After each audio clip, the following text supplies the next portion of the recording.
Как вам всем известно, несколько недель где-то назад мы объявили о том, что мы планируем атаковать. Атаковать мы начали вчера. Все время до вчерашнего дня мы готовились к этой атаке, готовили технику, трофейную, которую получили в боях, готовили экипажи, укомплектовывали, обкатывали взаимодействие между родами войск. Могу вам сообщить с гордостью, что за это время было создано 2 танковых батальона, 2 полных артиллерийских бригады, 2 дивизиона градов, 1 мотострелковый батальон, 3 пехотных бригады и бригада специального назначения штурмовая десантная. Эти все подразделения получили армейские номера, упорядочена была система связи, система взаимодействия между родами войск, созданы 2 полевых госпиталя и 1 ремонтная бригада. Эти все подразделения на сегодняшний день в боях уже начинаем обкатывать. Вчера начали наступление с целью окружить амурусскую группировку противника. В ходе наступления на сегодняшний момент уже, по нашим данным, враг потерял около 45 единиц боевой техники. 14 единиц боевой техники мы уже взяли себе в плен. Около 1200 человек убитыми и ранеными. И в данный момент находится в 2 котлах. Это Амурусская и группировка Старобешевская. Это 2 группировки практически. Одна уже в котле, другая будет сегодня к вечеру.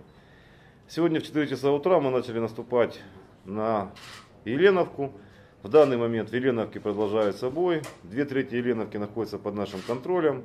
Надеюсь, что либо за ночь, либо до ночи мы эти районы зачистим.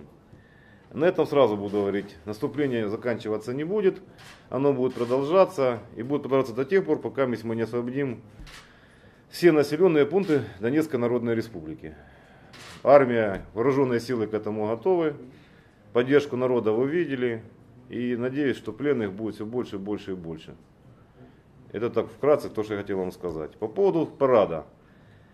Я не зря поставил технику на площади Ленина, дабы киевские власти могли понять следующее. Все, что к нам приедет с Киева, рано или поздно окажется в таком же состоянии, которое стоит в сегодняшний момент на площади Ленина. И чем больше к нам приедет, тем больше нам проще будет поднимать нашу экономику. Как вы знаете, металлургия одна из наших основных отраслей промышленности. Так что ждем.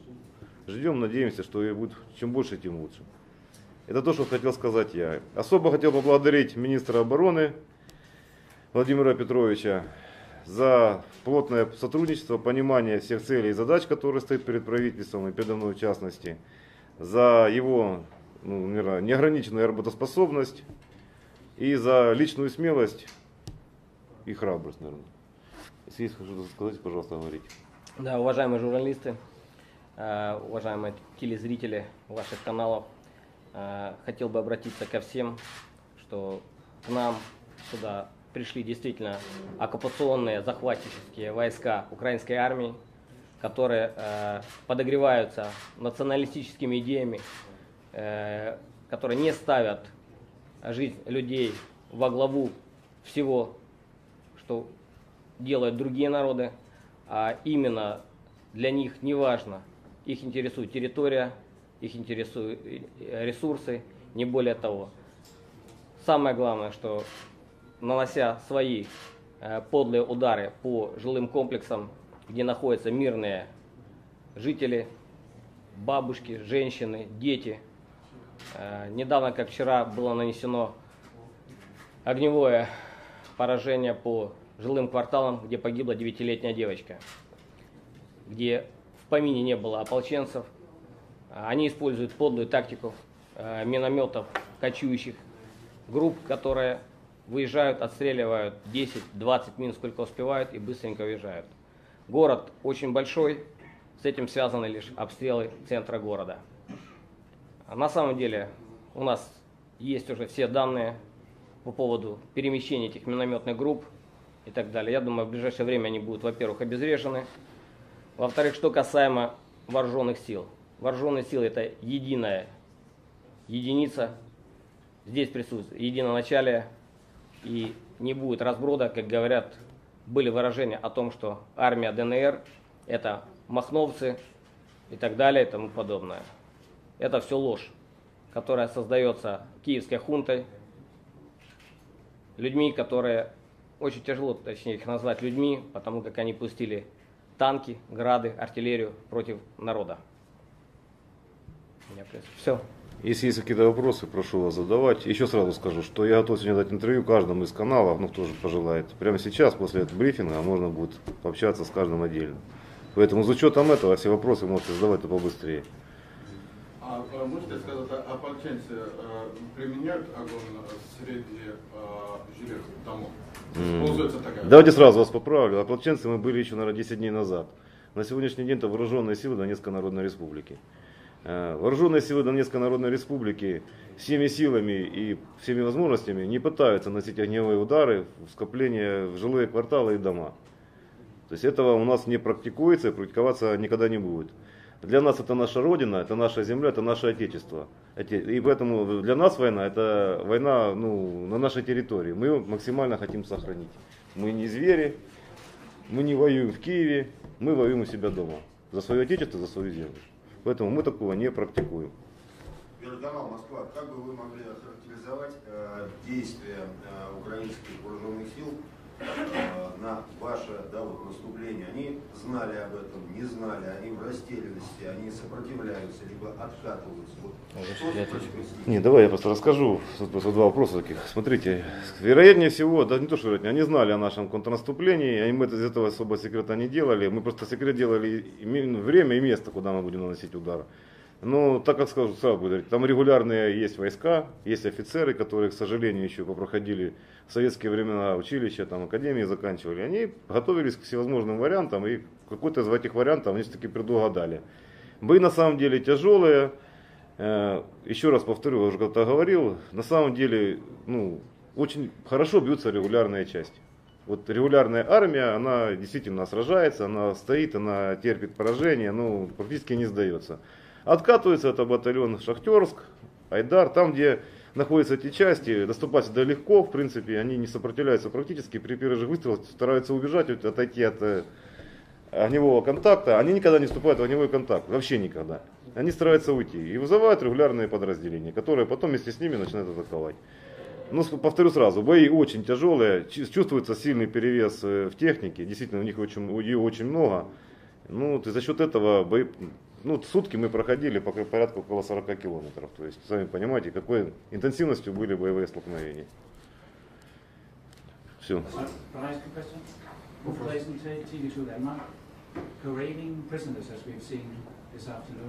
Doesn't that go against all humanitarian conventions and notions of dignity?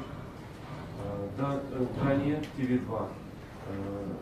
Вот тот парад, который мы видели сегодня, не противоречит ли он международному закону права? Вы знаете, как юрист, могу сказать честно, мы ничего не сделали того, что противоречит международному. Ничего. Мы их не раздели, не разули, не прогнали ненакормленных. А простите, покажите мне хоть одно из норм международного права, где запрещено проводить пленных.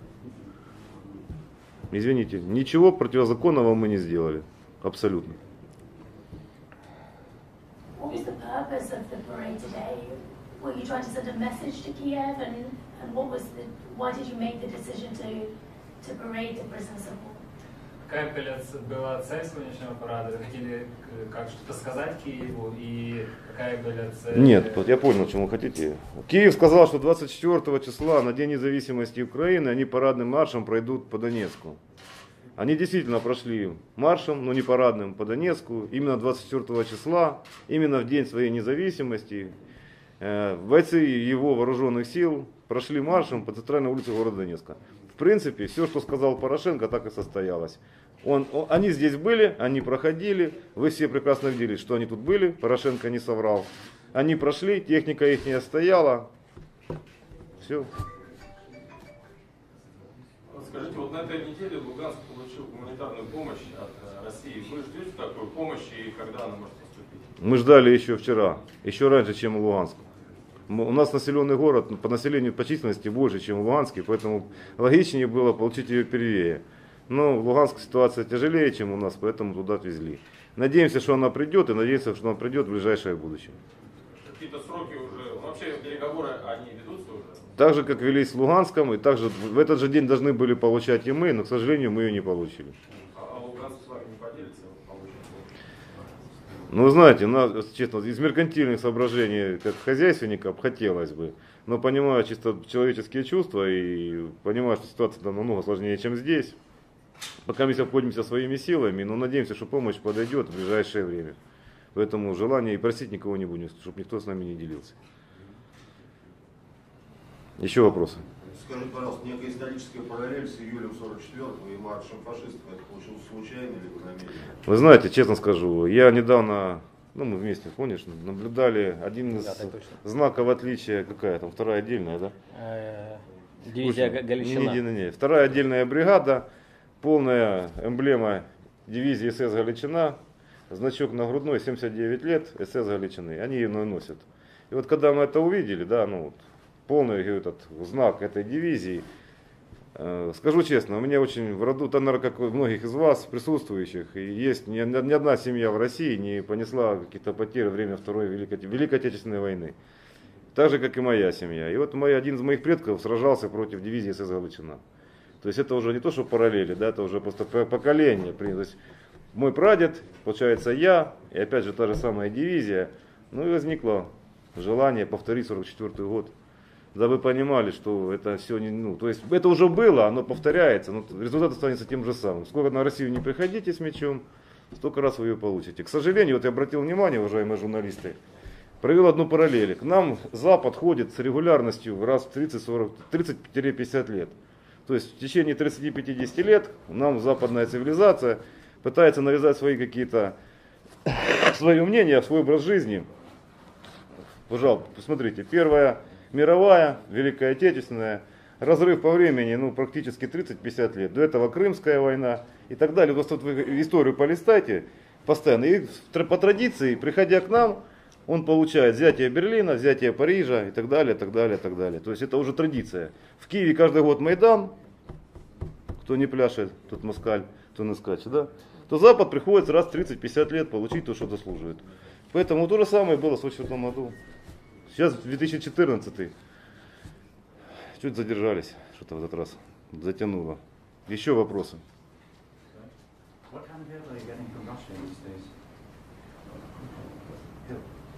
Скажите, а какую помощь вы получаете сейчас в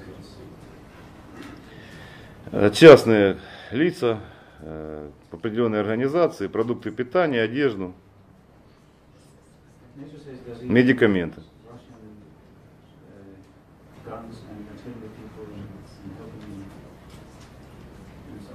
Вы знаете, что Рамзан Кадыров собрал на $7,5 миллионов тоже гуманитарную помощь, медикаменты и продукты питания. Она сейчас в Ростове стоит. Но это была не государственная программа, это было просто от Рамзана Кадырова, от Республики Чечни, президента Чечни.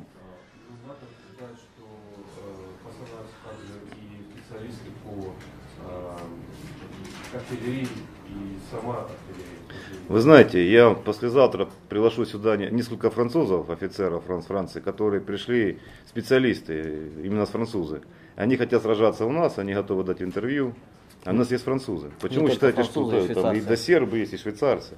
То есть у нас сражается Европа. То есть идеи сами европейское, равенство, братство, французской революции, когда-то там прозвучала Марсельеза, а находят в настоящих патриотах Франции находится этот отклик. Значит, еще нация не умирает, если есть такие представители, которые готовы ехать на край света, сражаться за те же самые идеалы, ради которых когда-то бралась Бастилия. Поэтому, если вы хотите сказать, что это будут добровольцы, да, скажу откровенно, добровольцы везде есть, и французы, и русские. Разве это плохо? Это хорошо.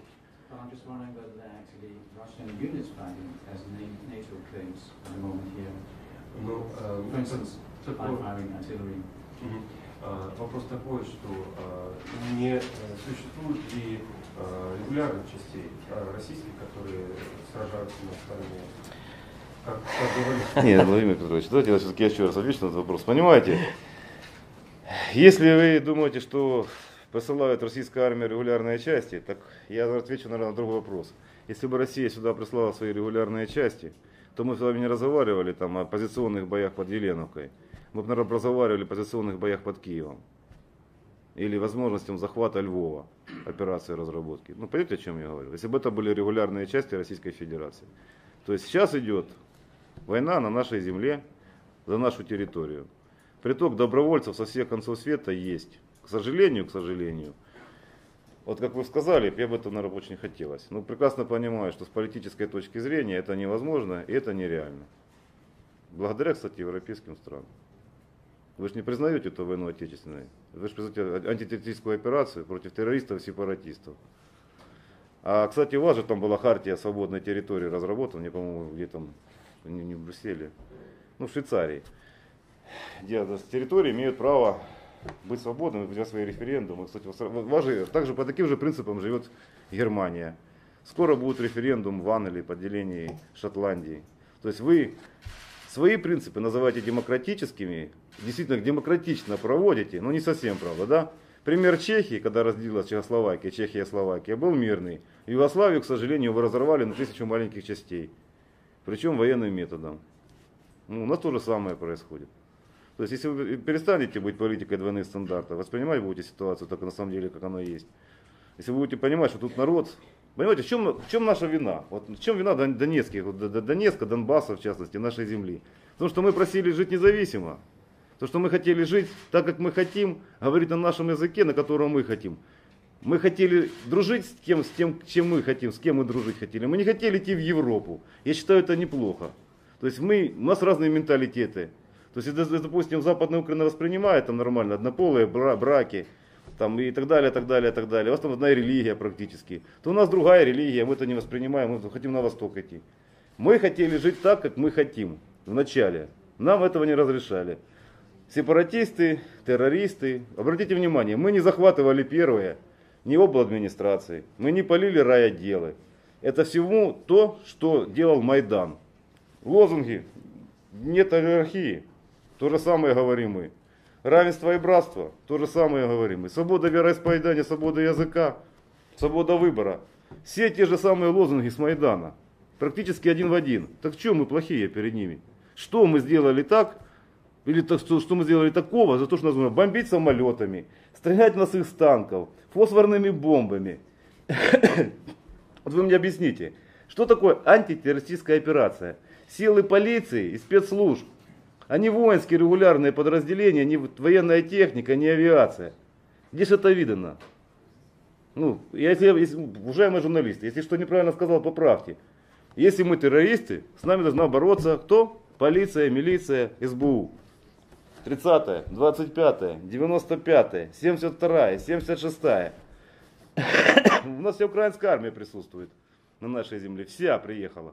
1-я, 2-я, 3-я мобилизация. Национальная гвардия, территориальные батальоны, частные батальоны Айдар, Азов, Шахтерск, Донбасс, Днепр-1, Днепр-2, Днепр-3. Сейчас батальон Киев. Да сколько ж нам можно лезть? Батальон Кривбас. Кривбас приехал. Чем же мы там так надоели? Что же мы там, чем мы стали костью? Потому что у нас есть газ сланцевый, ради которого можно вырезать весь город Славянск, с лица земли его стереть, чтобы потом сланц добывать этот. Или какие-то другие интересы финансовые вот появляются. Мы все потомки славных предков. У нас у всех есть чем гордиться моими дедами и прадедами. Не только у меня и у него. Есть в роду не один герой Советского Союза. Мы еще умеем держать в руках оружие. Мы с молоком матери воспитывались в гордом, счастливом и свободном Донбассе.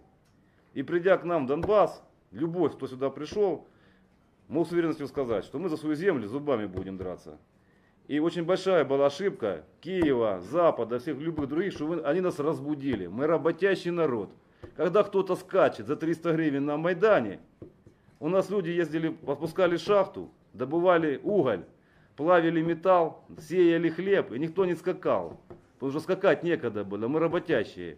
Но если уже человек, который вчера брал отбойный молоток, или сидел на комбайне, садится за руль, за управление танка или града, а тот берет автомат или пулемет. Вот в этот уже момент остановить нельзя.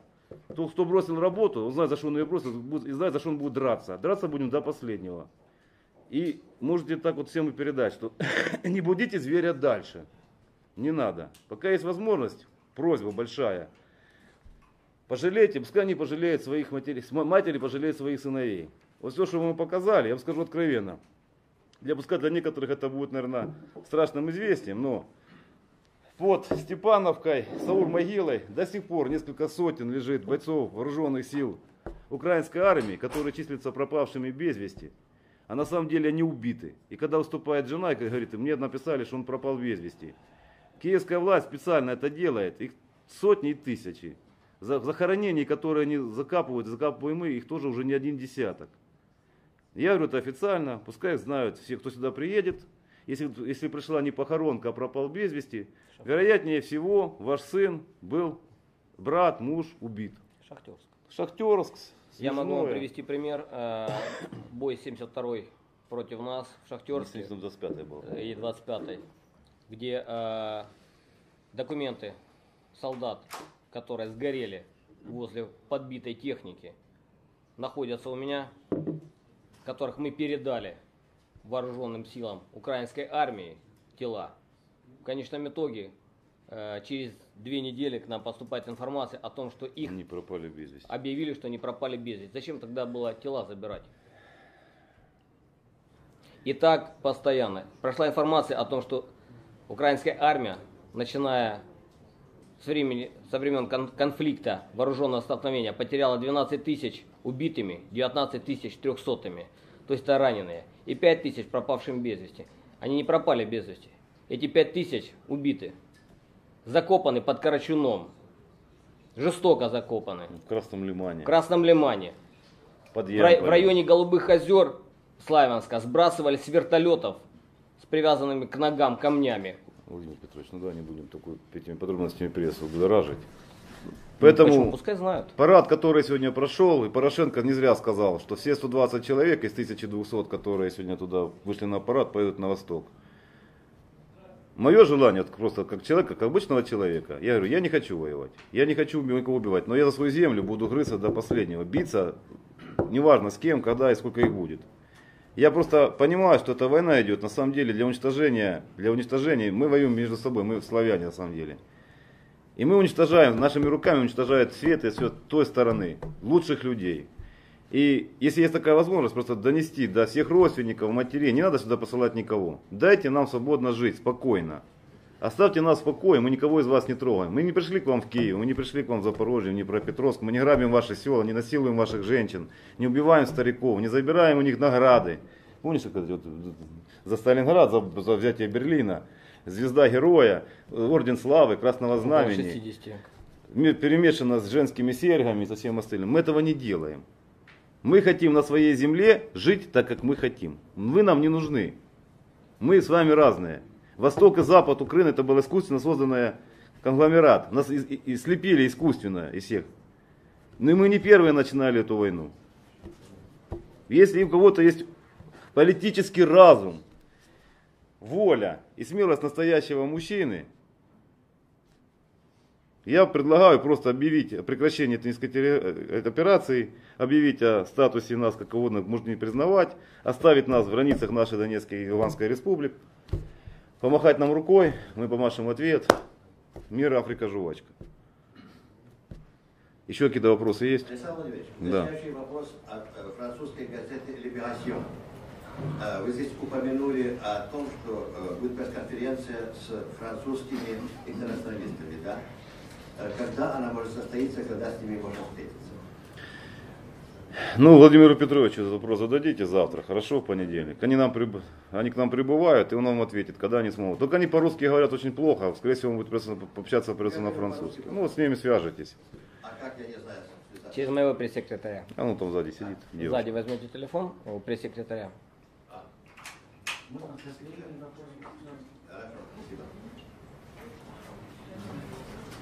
Еще вопросы есть? Можно последний вопрос, пожалуйста.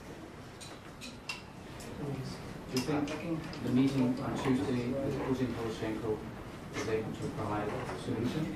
Как вы думаете, во вторник встреча Путина с Порошенко даст какое-то положительное решение? Ну давайте так сразу, я еще раз там объясню одну вещь, что ни о каком там федерализации и всем остальном на сегодняшний момент даже речи быть не может. Понимаете? Всему должно быть свое время. Да? Вот 3 месяца назад мы просили там федерализацию. отдельное, там, мы не хотели там децентрализацию. Перед 4 месяца там, или 5 месяцев назад мы говорили, дайте нам свободный выбор, дайте нам провести референдум, мы хотим быть там децентрализованные. Прошло время, мы заговорили о федерализации. Прошло время, мы теперь хотим жить независимо. А время это поступки, которые совершают украинские власти.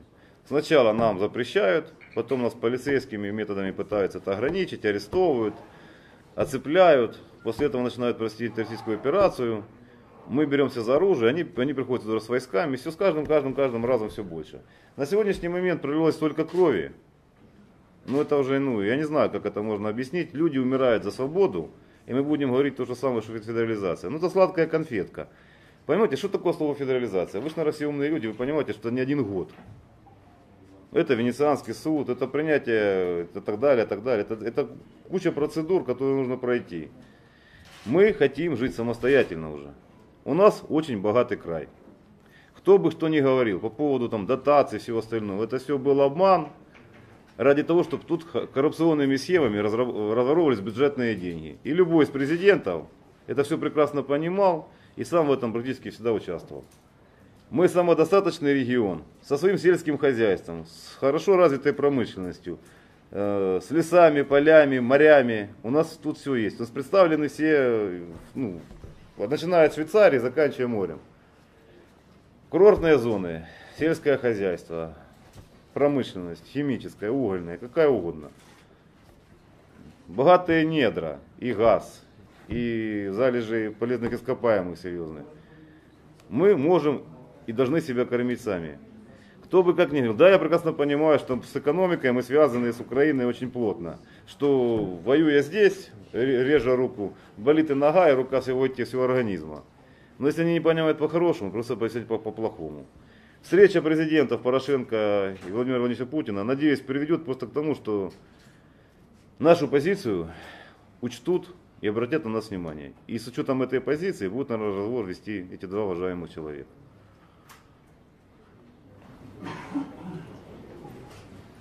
Это последний вопрос, предупреждаю сразу. Скажите, пожалуйста, по поводу закона, который принят в отношении людей, которые могут быть осуждены или находиться в местах заключения. То есть, что это за закон? Вы, наверное, уточните, о каком законе идет речь. По поводу того, есть люди, которые арестованы. Они арестованы на основании чего-то. То есть, принят ли закон, вы имеете в виду арестованный кем?